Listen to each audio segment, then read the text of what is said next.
What's up, guys? We decided to take the bike out.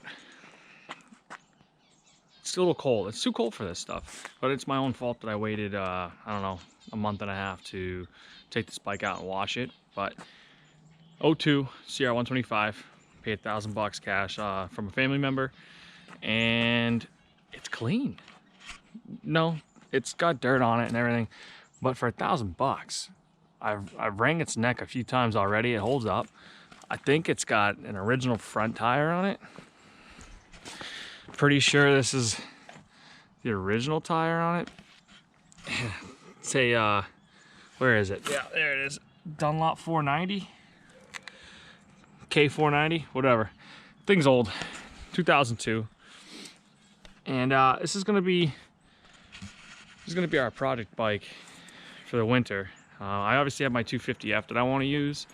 I'm gonna race and everything, but it doesn't really need like anything to, like, I don't know, race, you know. It's gonna need graphics and things like that. I'll put new tires, you know, whatever, the normal stuff. Probably new bars. I'm gonna change up my Mica metals for Pro Taper stuff probably. But other than that, I love the bike. Do a new top end in it, be ready to go, probably freshen up the suspension. And yeah, that's pretty much it. That's the other tire I got there. But yeah, so what I'm doing today is I'm gonna clean the bike and get it ready to basically strip it down so there's no dirt on it. And new motor. I'll probably take the motor, send it out to Poacher maybe. So the whole point of me doing this bike is I want to get as many companies and just people in New England involved as possible. Seeing how it's New England Riders Corner 125, let's try to get everybody, you know, that wants to be involved to do it. I'm not asking for free stuff. I just want to get people that are into building bikes and just want to support something here in New England. So probably gonna do the new motor soon, maybe Poacher or I really don't know. If you know somebody, you have suggestions for somebody, let me know. But I'm gonna buy some new plastics through Motorsport International. I really want to keep it as OEM as possible. I don't like throwing the Restyle kit on there. I think it looks tacky.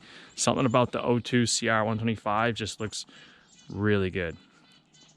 But basically all my hard parts and stuff are gonna go basically be ordered through Motorsports International. They're out of Auburn, Massachusetts, and those guys have helped me out so much this whole season, even last season. These guys have been really good to me between gear, helmets, hard parts, tires, whatever. When I wasn't running Hoosiers, they were helping me out with tires. You know, so I'm excited to build this thing, but we're definitely gonna put some Hoosier tires on this thing. That's all I run on all my bikes. They're absolutely amazing. They grip like no other tire. The people have said the longevity isn't that great, depending on where you ride. If tracks in New England are that difficult to ride, like holes, rocks, things like that, your tires are gonna get chewed up. But the Hoosier tire is a softer tire, so it's going to chew up faster. However, the IMX 30, which is their stiffest compound out of the three, is a 20, 25, and 30. I used to run the 25. Okay, this is the 30. Very impressed. Okay, so you're gonna see some roundness on the knobby here. That's from me spinning on the gate at Central. Before that moto, when I spun it, these things were sharp, both sides, and I've put like 3-4 motos on it. These tires are impressive. You're gonna pay a little bit more, but it's more of a performance tire rather than your run-of-the-mill competitor where the rubber is a little bit harder. But I love this tire, man. Side bite, lean angle traction. I actually want to say that I felt like the 30 actually had a little bit more bite to it in the harder pack stuff, just because it's a little bit of a harder compound than the 25, but they're still overall a softer compound. So that's where you're getting your extra bite and lean angle traction. The tire's softer, it will grab into the dirt a little bit better.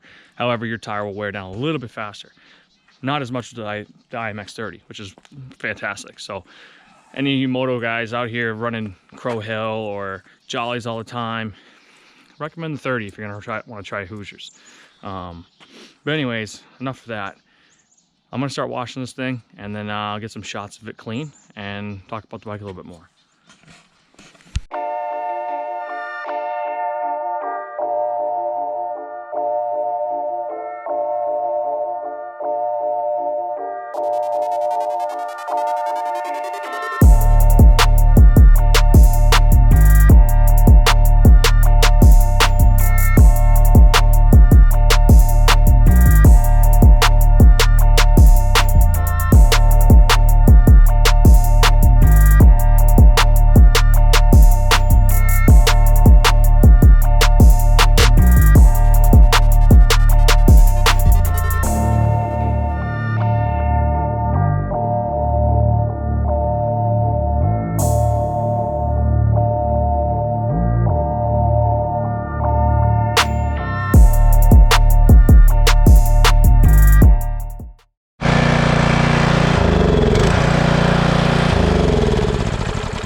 All right, as clean as it's gonna get. It's got a lot of metal pitting and things like that, but it's kind of just, you know, it's an older bike. So what I definitely want to do, I was thinking about it when I was washing it, reeds for sure. I want to do some kind of V-Force reeds, maybe even a port and polish on the motor. You know, I obviously want to go through and do all the bearings. I might even just do a whole different wheel set, keep the OEM ones. I'm gonna replace the OEM plastics, like I said earlier. They all look kind of faded and everything. Different sprockets and wheels and things like that. But overall, it is clean. I'll end up sending the suspension out either to factory, just because something about factory connection on Hondas seems right. But I've been using Bill from C-Cycle for all my other stuff, and honestly guys, like, his stuff is so good. I got off of some other previous suspension and it just didn't seem to be valved right for me, and whatever, I'm not going to get into it, but the stuff that Bill valved for me was like right off the bat good. It was perfect. Tweaked it in. I had a lot of like good racing with it, a lot of success with it. I like it. So I think it's like, it makes sense. If I'm going to race this bike, which I am, I should have a suspension that I already know I like. I used to run factory when I first got back into racing. They do a great job, but they're expensive, and I just feel like I had to send it back to them often. But anyways, I'm gonna do that. Definitely want to redo the bearings and stuff like that. I looked around, there's like no two-stroke pipes anywhere. The pipe's not wrong, like there's nothing wrong with the pipe. It's just, I gotta find a way to clean this sucker up. It's just, you know, rusty, whatever. Got a fatty with a shorty, I think. Yeah, the shorty. So I'll end up doing that. I don't want to paint any of these parts on here. Like, sometimes guys go nuts and they Cerakote or powder coat different parts. Maybe I'll do like a cover or something like that. But I just want to do, like, if anything, if I do anything trick, it's going to be wheels, brakes, and maybe a pipe. It doesn't really need to be like this crazy $5,000 build. It's not that. I'm not going to do that. This is like a budget build. Just bought a house, and I feel like it's more relatable to people. Maybe you guys can relate to it, right? That you've got a sort of a budget and you don't want to spend $4,000 on an old bike. Yeah, I mean, some people do. Good for them. That's great. If I had the money, I probably would too. I had my suspension coated last year on the other 250 I had. It was expensive. Everything was coated. Rear shock shaft, shock body, the front forks, top and lowers, everything. It's cool. It's a trick. I could do that on this bike, but you're going to spend quite a bit of money. So it's kind of like a garage build in a way. You know, Racer X does things like that. You could even call it New England Riders garage build, whatever you want to call it. We're just gonna put this thing together the best we can. I want a strong motor. I'm 170 pounds. I mean, I'm not light by any means for one of these bikes. So if I go ahead and get like a strong motor, solid suspension, and I know that the stuff on here, the bearings and swing arm bearings, everything's nice. I'll probably do a new kit for the bolts, like a hardware kit. Just dress it up, get it nice, bring it back. This thing is already a crap ton of fun to ride, even with like the motor being kind of, it definitely needs a whole motor. Doesn't have a lot of compression, it's tired. I don't know when the last time it was done. The last person that had it was my uncle. He bought it off of a friend for real cheap money, and the guy basically just trail rode it, I'm guessing. I mean, he put a bash guard in here and I think bars and sprocket.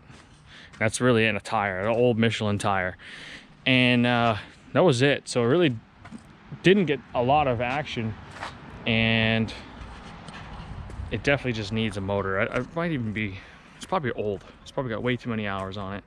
I'm surprised I haven't blown it up yet. But yeah, so that's pretty much it. Probably I want to keep the OEM seat, but I'll probably end up doing, I'll probably buy a separate seat and get like a guts cover or something like that. I don't know if there's any guys out here that are local companies that do seat covers. I think Aggressive Graphics does, so maybe I'll have him do that. Ben at Aggressive, I'll have him do the graphics. I'm thinking I want to keep the color scheme like this, the CR and everything, but I think it'd be pretty sick to have my own logos and different logos from people in New England, but with the same color scheme and everything. I try to keep it as OEM as possible. I just love the way these bikes look. You know, and like I was saying earlier, the whole point of me doing the video series here with this bike being built is to get attention to New England, but to like the great people in this community. I already bought a ZR throttle for this thing. This thing's got the junky plastic one. It's all right. It's really, you know, it's got a hard pull on it. I know it's an old 2-stroke, but you know, Tom with ZR throttle, is an awesome guy. His throttles are even better, and it's just, I already got it. So these are the things I want to do to it. I probably talked way too much already about this bike. However, stay tuned for the next episode. I'm probably gonna be doing a teardown, and that'll be the next one in a week or so. And probably send that bitch out to Poacher. Go see him, see what he's been up to. You know, guys, it'd be really helpful if you spread the word about the bike and the video series. Like, comment, subscribe. If you guys got suggestions or you have comments about any of the bike, parts of the bike, or anything, let me know. Make something known in the comments, and share. We're gonna be posting this on Instagram as well, New England Riders Corner, and we're just gonna have fun with it, try to get some exposure for New England. Thanks for watching, guys.